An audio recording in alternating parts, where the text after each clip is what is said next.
Muy bien, entonces en donde nosotros nos quedamos fue explicando del concepto del amor. Hemos mencionado hasta este momento que Friedrich Nietzsche empieza a mencionar esta situación de que debe cambiar este concepto a través de la idea de lo dionisiaco, y esto significa que es dejarse llevar por todas las pasiones.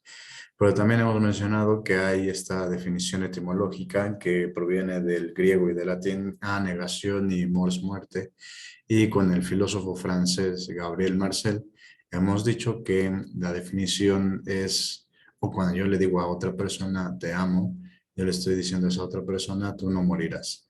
Pero también es interesante e importante mencionar que estamos mencionando que le prometemos a la otra persona que no morirá. Y también hemos mencionado pues estas definiciones o estas palabras que se utilizaban con los romanos para poder comprender con mayor exactitud, con mayor plenitud, lo que realmente significa el amor. Es decir, estamos yendo en contra, estamos yendo en diferente posición, en diferente sentido a lo que Nietzsche ha estado mencionando, de eliminar lo racional. Entonces, ahorita estamos volviendo a comprender qué es exactamente el concepto de amor, y también, como había mencionado, pues es importante el concepto de amor porque cuando hablamos de el amor a la otra persona, pues también buscamos el bien, y el bien es el concepto que también está muy relacionado con el tema de la ética. Entonces, pues son de todos estos elementos y volver a considerar el concepto de amor en el ámbito de la ética. Por primera instancia tenemos la palabra pietas, que es esta idea de miramiento, de estar atento a la otra persona, de la dilectio o dilección, que es elegir, la afectio, que es que algo nos afecta. También podríamos decir que es un estimado o que le tenemos afecto a una persona.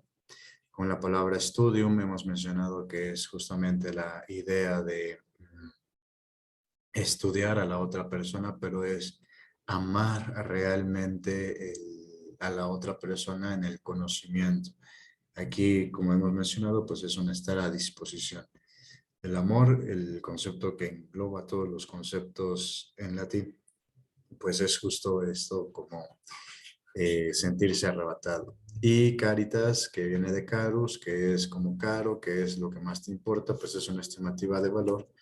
Y en el caso de las palabras griegas, pues también tenemos estas palabras, específicamente el concepto de eros, que ya hemos mencionado la distinción entre, o mejor dicho, no la distinción, la teogonía o el origen de este dios griego Eros, que viene de Poros y de Penia, pero que también significa, o en el caso de Platón, trata de entender que es una locura divina. Cuando nosotros amamos a otra persona, pues lo que realmente estamos teniendo es esta locura, como que se pierde la noción racional en algunas ocasiones, pero no significa que perdemos la razón completamente. Por eso, cuando se menciona en el caso de amor en la palabra latina, es como un arrobamiento, y es también como una estar fuera de sí. Justo como que Platón, si la han leído, pues justamente en el banquete de Platón, pues es donde se desarrolla, en este libro del banquete, se desarrolla todo el tema del amor. Y pues justo en un banquete lo que sucede normalmente pues es la situación de tomar, de emborracharse, y es como perder la razón, es como un emborrachamiento, por decirlo así. El amor también lleva a este emborrachamiento que lleva justamente hacia la locura divina. Y lo que había mencionado es que también en el caso de los griegos, lo que sucedía era que trataban a través del amor erótico llegar justamente a la divinidad. Y a través del contacto con los oráculos. También había mencionado que todo tipo de amor, absolutamente todo tipo de amor, siempre debe empezar con la parte de eros.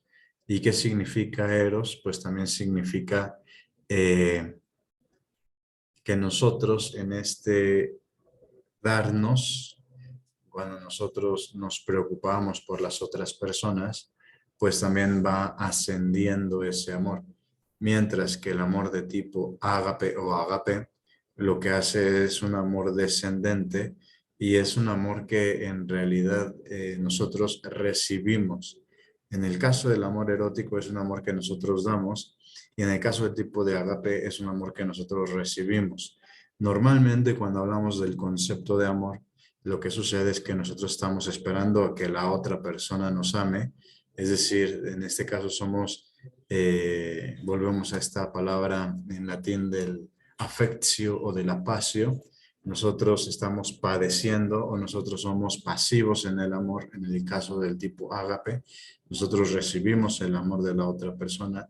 Nosotros estamos esperando a que nos muestre el afecto, que nos abrace, que nos bese, que también se preocupe por nosotros. Pero en el caso del tipo Eros es yo me preocupo por la otra persona, yo me preocupo por mis padres, yo me preocupo por mi hermano, yo me preocupo por mis compañeros, yo me preocupo por mis amigos, por la novia. Entonces justamente el amor Eros es un amor más de acción, mientras que el amor de tipo Agape es un amor de pasión o de padecimiento. Eh, Eso también lo habíamos mencionado mucho en esta situación de el amor de tipo ascendente y el amor de tipo descendente. Y también estábamos mencionando que, bueno, pues hay otras palabras que eran importantes como filia, que hacían referencia así a la amistad, pero también a una situación en el caso de la fraternidad, en el caso de la hermandad, que es en el caso de que como somos iguales tenemos la solidaridad. Y estorgue el amor que se tienen entre padres e hijos, y la filantropía, que es un amor de benevolencia. Y aquí habíamos mencionado exactamente que la palabra benevolencia significa querer bien. Entonces encontramos que la palabra filantropía, como actualmente la utilizamos, pues es algo totalmente distinto, como que filantropía la entendemos en la actualidad todavía como actos de caridad, es decir, dar lo que te sobra a las personas pobres o a las personas necesitadas. Pero la palabra filantropía como tal, como lo entendían los griegos, era una situación de querer el bien de la otra persona. Y bueno, también de todo lo que hemos dicho hasta este momento, también en el caso del inglés, se puede entender que hay otras palabras que hacen referencia al concepto de amor, que es justamente el like y el love, que también son dos palabras totalmente distintas. Eh, También lo tenemos en español, que justamente es querer, y en el caso de love es amar, pero todavía se puede comprender un poco que en el caso del like es como una aceptación, es como aprobar. Yo quiero aceptar y yo quiero aprobar la existencia de otra persona. Eh, Hay veces que cuando estamos en clases, hay personas que son como que, bueno, no digo que en esta clase exactamente, sino que hay otras clases, hay otras personas que como que su presencia a veces como que llega a molestar, ¿no? Como que no aceptamos y no aprobamos que existe esa persona. Entonces justamente eso es a lo que se quiere referir la palabra like. Querer aprobar la existencia de la otra persona, aceptar que existe y además de que la aceptamos, pues ya tratamos de convivir, ¿no? Cuando no aceptamos y cuando no aprobamos la existencia de la otra persona, pues nos cuesta más trabajo relacionarnos, nos cuesta más trabajo querer trabajar con esa persona y además nos cuesta trabajo aceptar su existencia. Eh, También llega a suceder un poco cuando son los trabajos en equipo, ¿no? Hay veces que si el maestro decide que hay un trabajo en equipo y escoge al equipo, pues sabes quiénes son las personas que trabajan, sabes quiénes no son las personas que no trabajan. Y entonces, en ese sentido, pues parece ser que las personas que no trabajan no son aceptadas o no son aprobadas en el grupo. Y así sucede, obviamente, no solamente en los trabajos en equipo, sino pues en todas las actividades sociales que nosotros tenemos. Pero también lo que habíamos mencionado es que existe otra palabra muy relacionada a like, que es el likeness, que es la semejanza o asemejarse a la otra persona. Cuando amamos a las otras personas, como que vamos compartiendo demasiados elementos de nuestra vida y al compartir elementos de nuestra vida hay cosas que van siendo de lo irregular o de lo diferente, nos vamos asemejando, nos vamos acercando. Por eso, likeness, que es justamente como una traducción como parecerse, como asemejarse, ¿sí? Pues justo es un ordenamiento intrínseco recíproco, es decir, nos vamos ordenando, va dando, el amor da orden, pero es un orden importante, o sea, si no se da ese amor, mm, eh, no se da de manera inherente, no se da de manera dentro de la relación.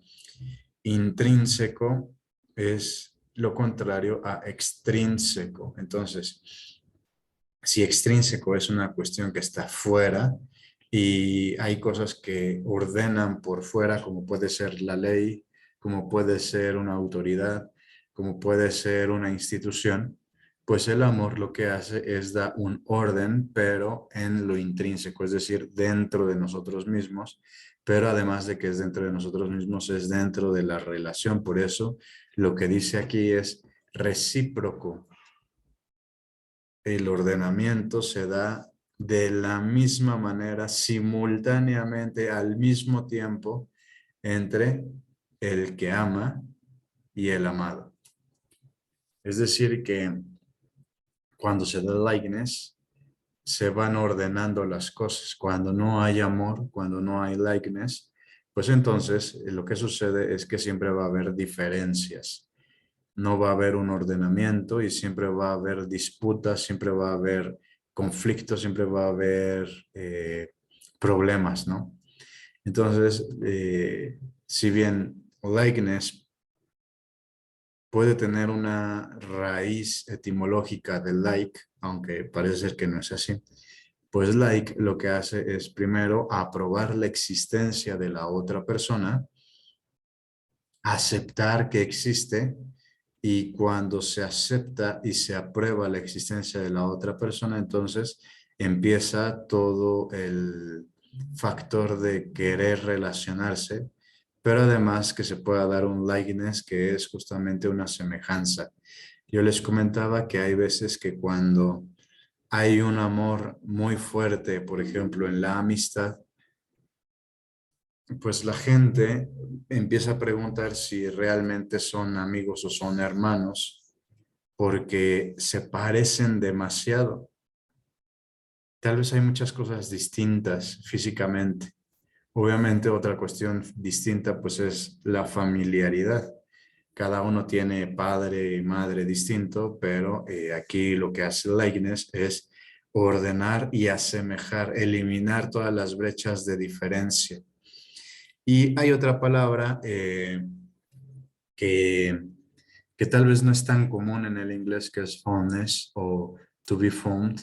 De hecho, si ustedes ven El Señor de los Anillos en la Comunidad del Anillo, cuando Gandalf le está platicando a Bilbo qué es lo que va a hacer y que además, o sea, Bilbo se va a ir ya de la comarca, eh, Gandalf le dice a Bilbo, oye, ¿y qué va a pasar con Frodo? Y, y Gandalf le dice todavía, Frodo está encariñado o te ama, Bilbo.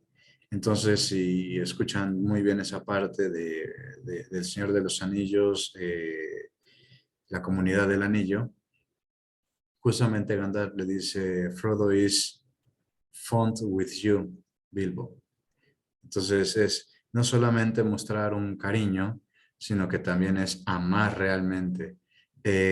Además, esta palabra fondness o to be fond viene de una palabra medieval, es decir, más o menos del siglo XIII. eh, y fondness está como relacionado con otra palabra que es como una palabra que está hablando de hechizo, de hechizar a la otra persona. Recordarán también que había yo mencionado que cuando hablamos de like, cuando hablamos de gustarle a la otra persona, es como un encantamiento. Me encanta esa persona, me encanta eh, cómo habla, me encanta cómo ve, me encanta cómo piensa, me encanta cómo se viste, me encanta cómo se arregla. Entonces, la palabra me gusta no es una palabra activa. Si nosotros cambiamos esa palabra o ese verbo de pasivo a activo, diría yo gusto, pero yo no puedo decir yo gusto. Ah, es muy raro. Yo puedo decir tal vez yo gusto de tomar vino, yo gusto de comer, pero en realidad nadie dice eso. Yo digo, me gustan las hamburguesas de Carl Jr., me gusta el tequila, me gusta las alitas, me gusta la cerveza indio. No ando diciendo yo gusto de cerveza indio, yo gusto de alitas, yo gusto, no, eso es complicado, o sea, esa ya es una situación activa. En realidad yo no digo eso porque no, lo que realmente hace es que las alitas hacen que me encanten a mí, me mueven a mí completamente o me paralizan completamente. Ahora, si eso sucede con la comida, como sucede también con las personas, ¿no? Cuando decimos que me encanta esa niña, pues en realidad estamos mencionando que pues hay algo que hace que cambie completamente mi cuerpo, que hace que cambie completamente mi pensar, que tal vez respire con mayor rapidez o que me quede espasmado y que ya no pueda respirar. Un encantamiento, si ustedes ven Harry Potter, por ejemplo, pues justamente lo que hacen es, dicen unas palabras y pueden paralizar a la persona. Cuando estamos frente a la persona que nos encanta, solamente dice unas palabras y sucede normalmente en el caso de los hombres que tartamudeamos o no hilamos bien las palabras y decimos puras tonterías porque está encantándonos. A eso se refiere la palabra fondness. To be fond, sí, significa cariño, pero en realidad significa también encantamiento. Me encanta la otra persona. Todavía se pueden comprender esta idea, por ejemplo, en los promocionales de McDonald's, ¿no? Justo ellos no dicen like, no dicen found, I found, or I be found with McDonald's, o I like McDonald's, sino I love McDonald's. Y la traducción al español, pues es me encanta. Es algo totalmente distinto. Me encanta la comida, ¿no? Pero lo que aquí estamos diciendo es que like es una aprobación, like es sí querer, la traducción literal es querer, pero tiene una connotación más de aprobación. Y likeness es este asemejarse, encontrar similitudes, es ordenar. Fondness es sí también amar, pero es tener un cariño y un afecto especial, pero además de tener un cariño y afecto es un tipo de encantamiento. Y por último, love, que significa exactamente amar. Y bueno, también habíamos visto estas otras palabras en ruso y en alemán. En ruso tenemos lubovatska, que significa querer con la mirada. También esto lo tienen un poco los romanos. Tenían esta idea de que cuando nosotros observamos, pues podemos querer a la otra persona. San Agustín, de hecho, en uno de sus escritos, cuando está tratando de lo que es el amor en la divinidad, pues justamente habla de que nosotros miramos a Dios, obviamente no con una mirada física, sino con una mirada espiritual. Y entonces a partir de esta mirada se va generando el amor. Por esa razón, si ustedes leen, o todos los que son creyentes leen la Biblia, especialmente, por ejemplo, o el libro sagrado de los judíos, la Torá, que la Torá son los 5 primeros libros que aparecen en la Biblia. En el libro del Éxodo, cuando Moisés está queriendo conocer a Dios, Moisés le dice a Dios, déjame ver tu rostro, porque justamente quiere ver. Todos queremos ver el rostro de la persona que amamos. Y entonces, bueno, Dios le dice que no, que solamente verá las espaldas. Y todavía, si ustedes siguen leyendo las escrituras, pues justamente en muchos de los salmos aparece, creo que es en el Salmo 40 o Salmo 44, dice, busco tu rostro, Señor. Todo el tiempo estamos queriendo buscar el rostro de Dios. Y en la primera carta a los Colosenses de San Pablo, San Pablo dice que Jesucristo es la imagen visible del Dios invisible, es decir, ya en la encarnación de Jesucristo es posible ver el rostro de Dios, lo que quería ver Moisés y lo que querían ver todos los autores de la antigüedad. Y bueno, lo volvemos a poner en la situación humana. Nosotros cuando amamos a la otra persona, pues no vemos los pies, no vemos las piernas, no vemos las manos, no vemos el antebrazo. O nos habla la persona y estamos viendo el brazo solamente. O no vemos el cuello, sino que realmente cuando amamos, pues estamos viendo el rostro de la otra persona. Es un encuentro de miradas. Pero, por ejemplo, cuando nosotros estamos enojados con la persona que amamos, sea papá, mamá, hermanos, familiares, amigos, novia, novio, pues justamente la situación es que nosotros apartamos siempre la mirada. ¿Por qué? Porque estamos enojados y justamente no queremos ver el rostro de la persona con la que realmente amamos, pero estamos enojados. Y bueno, los rusos también tienen esta palabra que es blagost, que es el amor de Dios a los hombres. Había dicho que no existe una palabra como tal así en otros idiomas, solamente los rusos lo tienen. Y bueno, en el caso de la palabra agape o agape, en los griegos sí también es parecido a esta idea de amor que Dios tiene a los hombres, pero pues es un amor divino, sí, pero como que no está muy claro completamente en el griego. Y en el caso del alemán está este de schön, que schön significa como tal bonito, pero también proviene de este verbo alemán que es schauen, y schauen significa observar. Eh, pero es un observar porque diferente a mirar, por ejemplo, que aunque aquí está esta palabra ziehen, ver es sehen en alemán. Entonces, cuando nosotros miramos, pues es una mirada que no presta atención, mientras que schauen, que es observar, que también es como esa distinción que tenemos en el español, pues sí es observar con detenimiento o porque queremos observar algo con una particularidad. Schauen en realidad es sí observar, pero porque hay algo digno de ver. Es decir,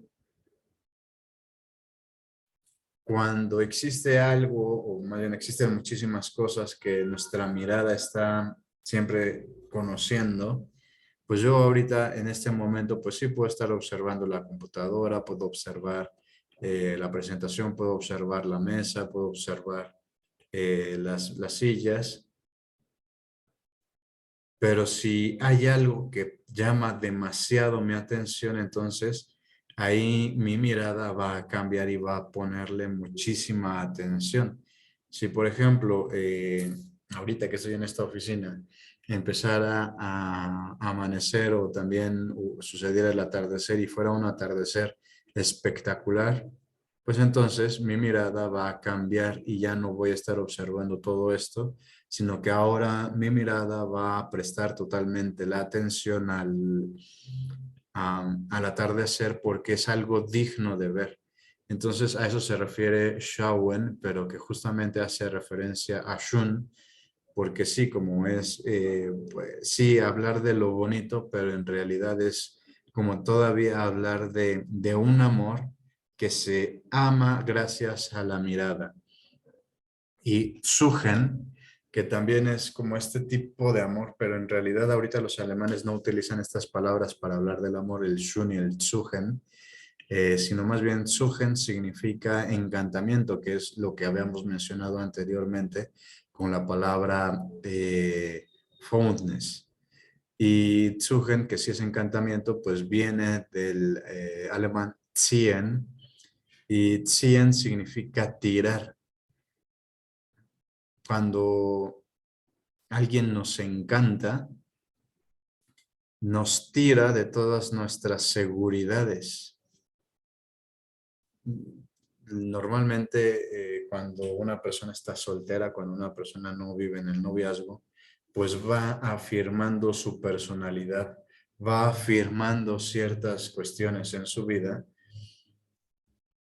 pero cuando se enamora o cuando sucede este encantamiento, hay muchísimas cosas que se van cayendo y se van derrumbando y se van tirando. Cuando te encanta, pues te jala de las seguridades, te cambia de perspectiva. Y entonces has decidido que, pues si ya decías que no te ibas a volver a enamorar, pues justamente sí te ha tirado de esa seguridad. Si, por ejemplo, decías que tal vez nunca te ibas a enamorar de personas que vivieran a 2 horas de donde tú vives, donde se encuentra tu casa, y esa persona vive a 3 horas, pues cambia también toda tu perspectiva, te tira de esa seguridad. Entonces, cuando alguien te encanta, cuando alguien te gusta, pues justamente es un encantamiento y hace que te tire de todas las seguridades que tienes. Eh, y bueno, justo lo que también hemos tratado de ir diciendo es que cuando hablamos del concepto de amor, pues es yo te prometo que tú no morirás, y que con esta promesa, pues parece ser que o bien no se puede cumplir porque la otra persona va a morir, y aún así cuando otra persona me dice que me ama y cuando me te está diciendo que me promete que no moriré, pues justamente yo también voy a morir. Entonces, o me está mintiendo o yo estoy mintiendo a esa persona, o no se puede cumplir, o bien se puede cumplir esta promesa de que si la otra persona no morirá cuando yo le digo que la amo. Y bueno, también habíamos mencionado que para que pueda existir el amor es necesario que existan estos requisitos. La primera es la existencia como tal. Nadie ama lo que no conoce, nadie ama lo que no existe. Por lo tanto, es necesario que esa persona exista para que se pueda amar. Pero no solamente es necesario que exista, sino que en toda la dinámica del amor, lo que sucede siempre es que queremos la existencia de la otra persona. Cuando nosotros nacimos, pues nuestros padres quisieron que también siguiéramos existiendo, es decir, ya nacimos y pues obviamente a esa edad somos totalmente indefensos y nosotros ni bañar, ni ir al baño, ni vestirnos, ni alimentarnos, ni ir por la comida. Entonces, porque nos quieren, también quieren nuestra existencia. Si no quisieran nuestra existencia, por lo tanto, pues no nos alimentarían o no nos hubieran alimentado. Si no nos quisieran,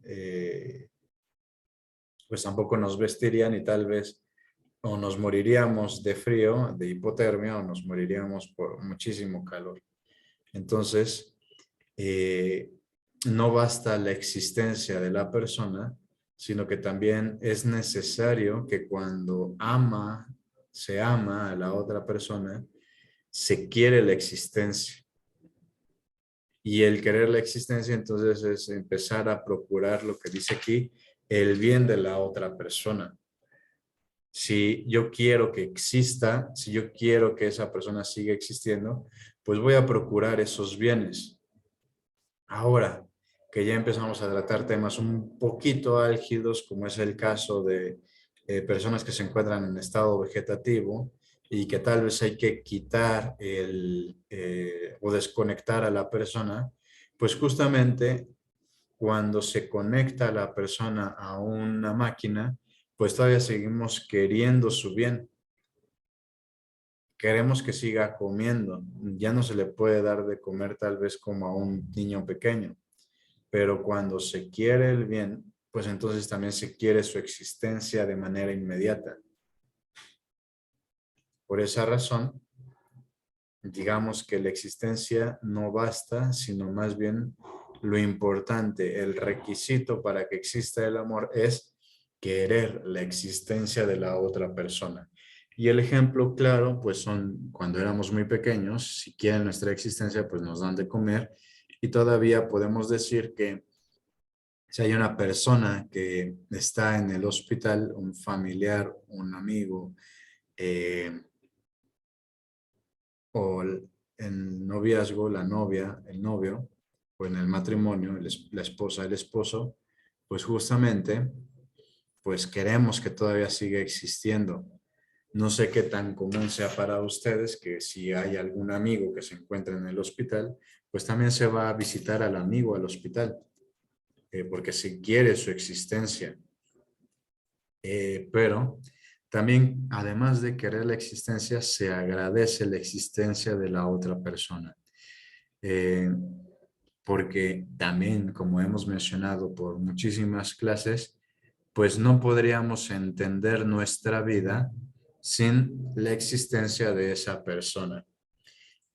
Cuando hablábamos de la caridad, que habíamos dicho que es una estimativa de valor que viene de la palabra carus, pues yo puedo decir que no puedo entender la existencia o mi existencia no la puedo entender realmente sin, por ejemplo, el amor que tienen mis padres hacia mí.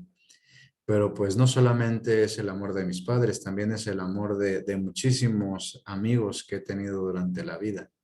Sin esos amigos no sería quien soy en la actualidad y también se agradece su existencia. Tal vez no es tan común agradecer la existencia de las otras personas porque pues tampoco estamos tan habituados, pero en realidad no se podría entender mi vida sin la existencia de esas personas, por eso se agradece. Y bueno, el segundo requisito es querer el bien de la otra persona. Si bien la primera instancia hemos dicho que queremos su existencia, ahora queremos su bien. Eh, Ahora que estamos en el mes de marzo y que también está esta situación del mes de la mujer, pues podemos pensar todavía en el caso de los noviazgos que son muy difíciles o que también se conocen como tóxicos, ¿no? Que el novio es demasiado celoso, que el novio está revisando todo el tiempo el celular, que el novio le impide a la chava que se reúna con sus amigas o con sus amigos o hasta a veces con la familia. Y bueno, así podríamos ir hablando de todavía muchísimas cosas más complicadas, más difíciles, como puede ser el caso de la violencia verbal, de la violencia psicológica y por último de la violencia física, ¿no?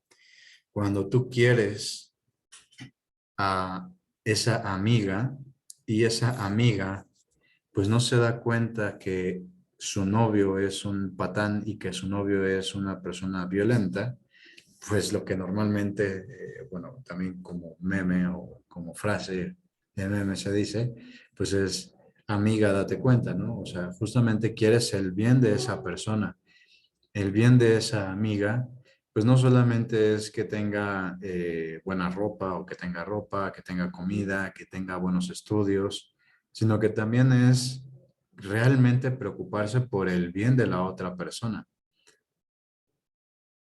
Todavía si hablamos de las cuestiones, por ejemplo, de estudio, de las clases, pues entonces nosotros podemos decir que ayudar a los amigos tal vez en el estudio, pues también es querer el bien de la otra persona. Queremos que realmente no solamente pase la materia, sino que también comprenda ciertas realidades. Y bueno, todavía podemos decir que otro requisito para que exista el amor se necesita la reciprocidad, porque la reciprocidad implica entonces que si yo te amo, yo también estoy esperando a que tú me ames. Pero si no existe ese que tú me ames, por lo tanto se acabó ya toda la dinámica del amor. Yo no le puedo obligar a la otra persona que me ame, porque justamente el amor es un don, es un regalo, por eso se agradece. Si yo hago, si yo manipulo, si yo obligo a la otra persona que me ame, pues entonces estoy coartando la libertad de esa persona y por lo tanto impido también toda la dinámica que trae en sí misma el amor. Ya no es una persona libre, sino que ya es una persona esclava, ya la es esclavizado, ya me pertenece a mí esa persona. Volvemos todavía a esta situación del noviazgo y de los matrimonios que son complicados. Cuando el hombre o la mujer, porque también sucede, chantajean o se chantajean para que mendiguen el amor, para que justamente haya un elemento de reciprocidad. Por lo tanto, lo que sucede es tratas de esclavizar, tratas de que la persona sea ya de tu propiedad. Por lo tanto, en realidad, si queremos que exista realmente el amor, debe existir la reciprocidad. Yo te amo, pero también estoy esperando a que tú me ames. Y en el caso de la justicia, habíamos dicho que la definición de justicia, la justicia se define como la constante y perpetua voluntad de dar a cada uno según su derecho. Esta palabra, esta última palabra, derecho, es muy importante para todo lo que va a venir después dentro de la ética, especialmente dentro del tema de la ley, pero todavía lo podemos ver como muy importante en el caso de los derechos humanos. ¿Qué significa? Que yo le tengo que dar lo que le corresponde según su derecho. Si hablamos en el caso del amor, en realidad hay una frase de un papa, del Papa Benedicto XVI, es decir, el anterior al Papa Francisco, en uno de sus escritos que se llama Caritas in Veritate, dice el Papa Benedicto, la caridad, la justicia es el elemento mínimo, más mínimo de caridad. Es decir, si todavía nos vemos en las cuestiones legales, si todavía nos vemos en las cuestiones de problemáticas sociales, si realmente amamos a la otra persona, debe existir como mínimo, el mínimo elemento de caridad, la justicia.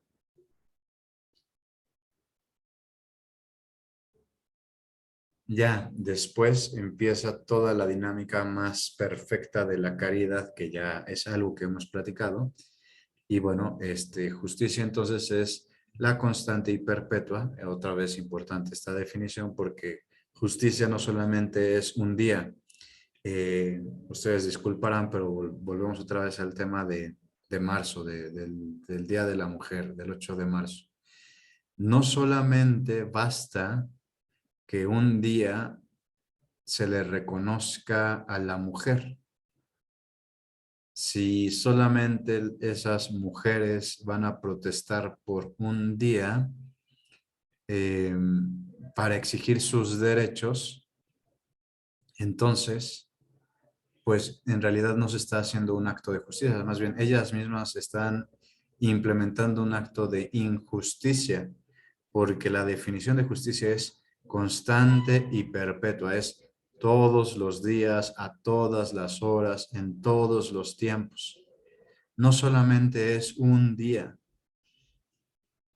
no solamente se tiene que reconocer los derechos de la mujer por un día, tiene que ser la constante y perpetua, todos los días, todas las horas, todos los momentos. Entonces, si todavía vemos en una situación ética y especialmente una ética social, pues las actividades como tal del 8 de marzo, pues en realidad están fomentando más actos de injusticia que de justicia. Por esta misma razón, por esta misma definición constante y perpetua, no solamente es un día. Y bueno, el desinterés. Aquí hablamos del desinterés, no que no me interese la otra persona, sino que realmente no exista un interés por el cual yo ame a la persona. Podemos poner todavía los ejemplos de muy de telenovela, pero aunque no es de telenovela, también es de la realidad. Hay hombres y mujeres que muestran afecto y muestran amor a la otra persona por intereses económicos.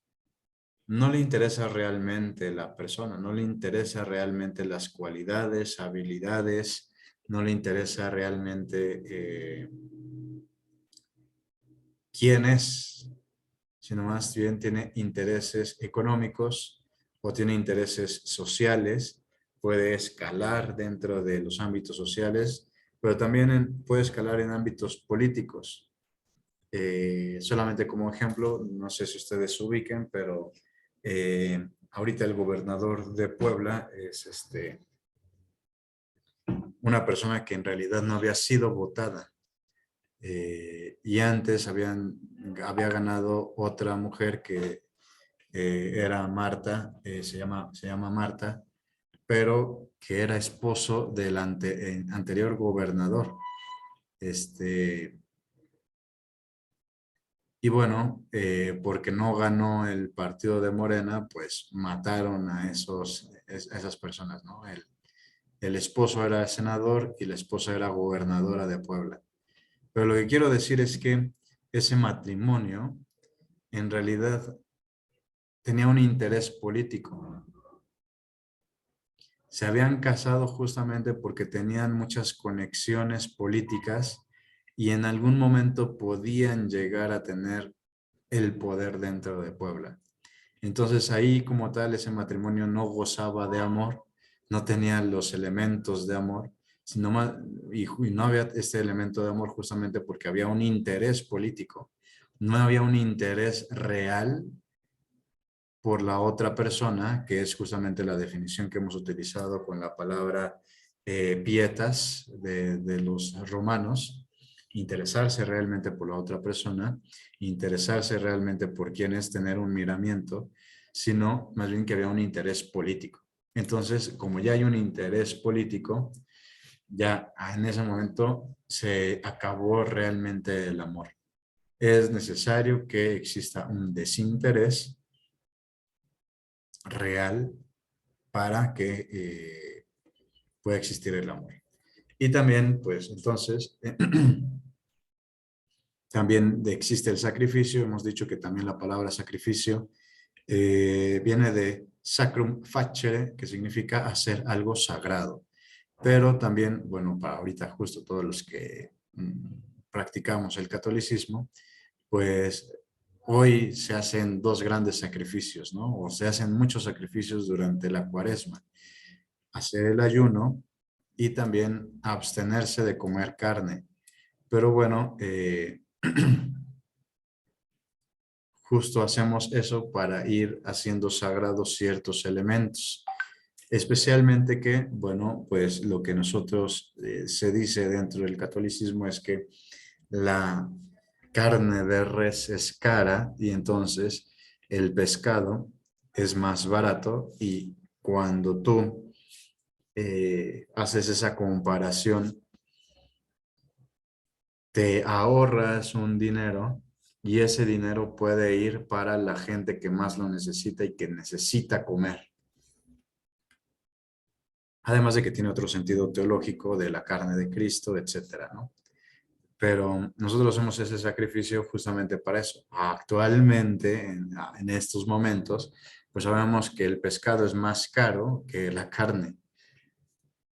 Un filete de, de atún te salen 200 pesos, 200 gramos, y la carne 200 gramos, seguro te sale como en 100, 150 pesos. Entonces hay una distinción grandísima.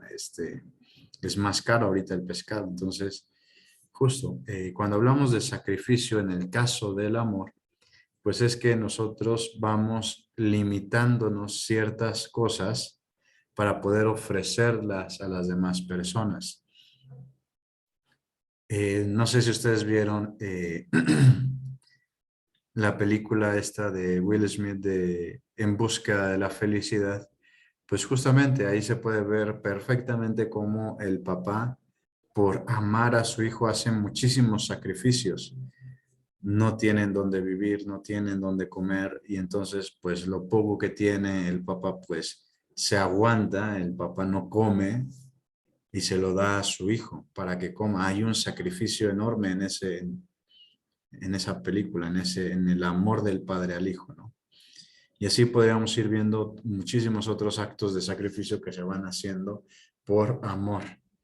Pero también hay que entender que hay algo que es un sacrificio y hay otra cosa que es un ser masoquista, ¿no? O querer darse a conocer por ese sacrificio. O también en algún momento las personas que hacen esos sacrificios se lo echan en cara a la persona, ¿no? Oye, pues es que yo he estado viniendo todos los días por ti, bueno, pues nadie te lo pidió, o sea, ese es un sacrificio que tú hiciste y no hay, y si es un sacrificio no tienes que estarlo manifestando. Y así podríamos hablar de muchos otros sacrificios. Y por último, la vergüenza, que es justamente nadie, sinceramente, nadie merece ser amado, pero aún así hay muchas personas que nos aman. ¿Qué somos o quiénes somos o por qué nos aman? Pues justamente eso da como un aspecto de vergüenza en la intimidad. Te da pena que haya personas que realmente te amen con esa intensidad y con ese cariño y con ese amor y de esa manera. No lo mereces. Y por no merecerlo, justamente viene ese acto de la vergüenza. Todavía podríamos decir, es más obvio y más notorio en el caso del noviazgo. ¿Por qué se fijó esa chava en mí? Si hay personas que son mucho mejores que yo. Y ahí viene justamente ese acto de pena, de vergüenza. Entonces, en todo acto de amor justamente existe esto. Y bueno, con esto terminamos todo lo que hemos visto por un mes de lo que es el tema del amor y ahora vamos a empezar a ver en síntesis lo que es la parte de la ética y lo que hemos visto también por todo este mes de lo que es la ética. Hemos mencionado que dentro de este concepto de la ética viene del griego ethos, que en un primer inicio, en una primera instancia, pues los griegos concebían esta palabra como el lugar donde se alimentan los animales. Era como el lugar en el piso donde los animales con su hocico iban y comían. Van a llegar los filósofos griegos y la palabra ethos va a tener una connotación totalmente distinta. ¿Qué significa ethos? Significa el lugar donde se alimentan o se nutren los seres humanos. Si bien también habíamos mencionado que ethos es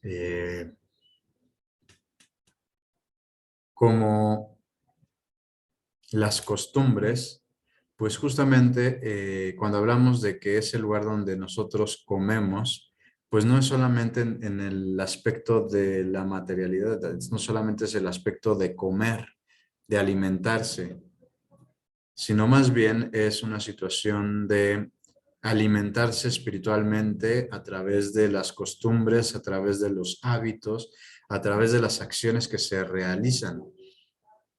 Pero todavía es interesante esta palabra porque lo que yo he mencionado es que donde aprendemos buenos modales, donde aprendemos buenos hábitos, pues sí, es en la casa, pero no es en cualquier parte de la casa.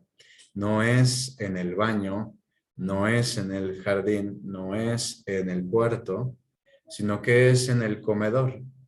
Es el lugar donde se reúne toda la familia, donde se reúnen todos los miembros de esa familia a comer. Y, por ejemplo, los papás, cuando están comiendo con sus hijos y los hijos son pequeños, pues está la costumbre de decirles a los niños, no se habla mientras se tiene comida en la boca.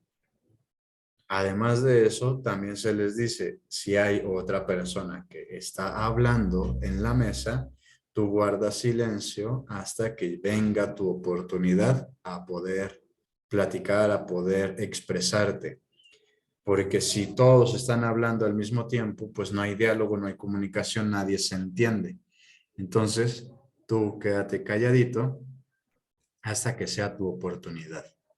Tampoco se eructa, es de mal gusto en la mesa eructar y también fuera de la mesa, por lo tanto no se hace. También se le enseña a los niños cómo se debe comer y qué comida se hace con la mano, se come con la mano. Sería, por ejemplo, muy raro, a pesar de que hay personas que lo hacen, que una pizza o una hamburguesa se coman con cuchillo y tenedor. Ahí se les enseña a los niños que se come con la mano. O bien, si hay una sopa, se le enseña al niño cómo se tiene que comer. Hay buenos hábitos, son costumbres. Pero esas costumbres que se enseñan en la casa, esas costumbres que se enseñan en el comedor, pues también van implicando y se van relacionando dentro de toda la sociedad. Y por esa razón, lo que habíamos dicho es que ética y costumbres o ética y moral son dos cosas totalmente distintas. La ética estudia las costumbres, la ética estudia la moralidad, la ética estudia las acciones que se realizan tanto en lo individual como en lo social o colectivo. Y también habíamos mencionado que hay una ética general, que es justamente lo que estamos estudiando ahorita en estos momentos, pero que también hay distinciones dentro de la ética. Hay ética más especializada. Hay bioética, que ya hemos empezado a tratar algunas partes de la bioética, especialmente en el caso de la concepción y en el caso de las personas terminales. Ahí es una parte muy específica de la ética que se dedica exactamente a los temas de la vida. También hay una ética social que se dedica a estudiar cómo dentro de la sociedad deben existir ciertos comportamientos. Hay una ética política que menciona cómo se debe relacionar los elementos de la polis, de la ciudad. Aquí política no se entiende por partidos políticos, sino que se entiende por las acciones políticas, es decir, por ejemplo, eh, si las leyes que tenemos en la actualidad, pues justamente atienden a la ética o no. Si, por ejemplo, las mañaneras del presidente Andrés Manuel López Obrador también atienden a la ética o no. Si todo el tiempo está mintiendo en las mañaneras, pues justamente ahí la ética política dice eso está totalmente mal, eso está totalmente equivocado. Y podríamos seguir hablando de muchísimas otras acciones políticas más, ¿no? Eh, y bueno, entonces hay diferentes aspectos de la ética, hay diferentes particularidades de la ética, pero lo que vamos a estar viendo todavía más es una ética general. Esa ética general se encarga de estudiar especialmente los, eh, las costumbres, se encarga de estudiar la moral. Por esa razón, hemos dicho hasta este momento que también la ética es una ciencia o es una disciplina y que esta ciencia o disciplina, bueno, pues es un criterio verdaderamente científico capaz de determinar la conducta moral por medio de los principios universales y necesarios aplicables a todos los hombres de cualquier época y latitud. Y también hemos mencionado que, bueno, pues la palabra criterio es esta idea de cribar, viene del griego kribein y que cuando hablamos de que hay una persona que tiene criterio, es una persona que sabe separar. El ejemplo es los albañiles o también cuando hacemos tal vez un jugo de naranja, que le quitamos el zumo, separamos todo el zumo y solamente nos quedamos con el líquido. En el caso de una persona con criterio, es una persona que sabe separar los elementos de las opiniones de los argumentos correctos, científicos, lógicos. Y para ello, bueno, pues también ya vimos lo que Platón ha mencionado a través de los grados de conocimiento, a través de la opinión, de la creencia o de la fe, de la dialéctica y de la episteme o de la ciencia. Entonces, cuando nosotros hablamos de ética, no nos interesan nuestras opiniones, no me interesan las opiniones de los estudiantes, no me interesan las opiniones de las personas, no me interesan las opiniones de la gente de buena voluntad, no me interesan las opiniones de otras ciencias, otras disciplinas, porque justamente, como Platón dice, sí es un grado de conocimiento, pero es un conocimiento muy bajo. La ética, como tal, le interesa los argumentos validados, lógicos, concatenados, científicos, de lo que realmente es la moralidad. Y bueno, con esto terminamos. Todavía voy a retomar otra vez la idea del criterio en la clase del viernes.